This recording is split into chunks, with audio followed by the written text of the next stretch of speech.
Hi, we're back with Charlotte's Web. We're on chapter 13, which is entitled Good Progress. And when we left off last time, Charlotte had been discussing what to put in next with her web to help save Charlotte. Do you remember what she suggested or was suggested? I think it might have been Templeton. Let's see if they follow through. Far into the night, while the other creatures slept, Charlotte worked on her web. First, she ripped out a few of the orb lines near the center. She left the radial lines alone, as they were needed for support. As she worked, her 8 legs were a great help to her. So were her teeth. She loved to weave, and she was an expert at it.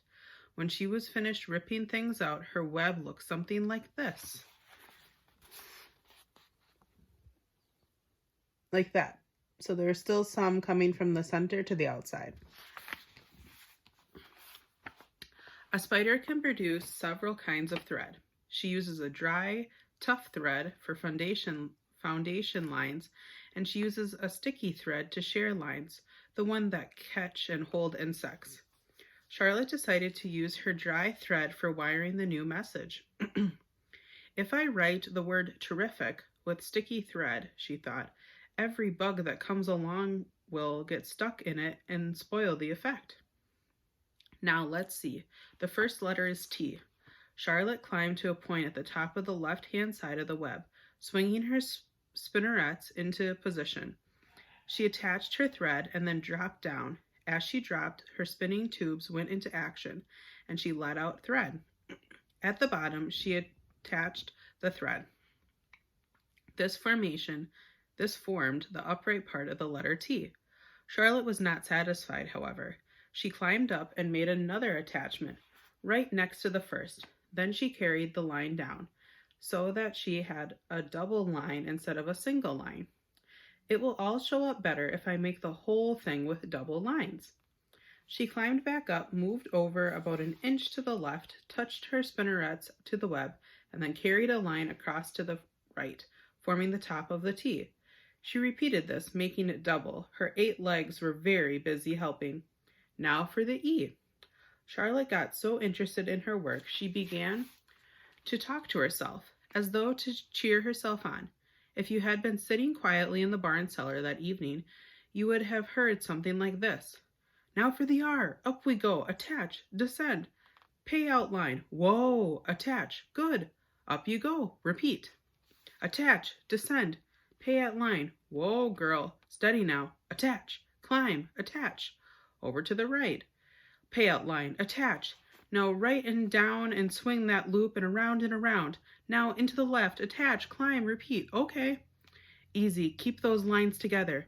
Now then out and down for the leg of the R. Pay out line. Whoa. Attach. Ascend. Repeat. Good girl. And so, talking to herself, the spider worked at her difficult task. When it was completed, she felt hungry. She ate a small bug that she had been saving. Then she slept. Next morning, Wilbur arose and stood beneath the web. He breathed the morning air into his lungs. Drops of dew catching the sun made the web stand out clearly.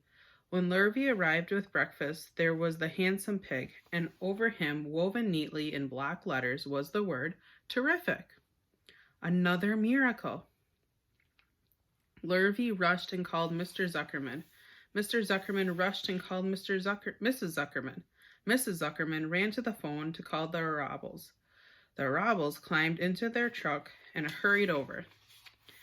Everybody stood at the pig pen and stared at the web and read the word over and over while Wilbur, who really felt terrific, stood quietly swelling out his chest and swinging his snout from side to side. So here's a picture.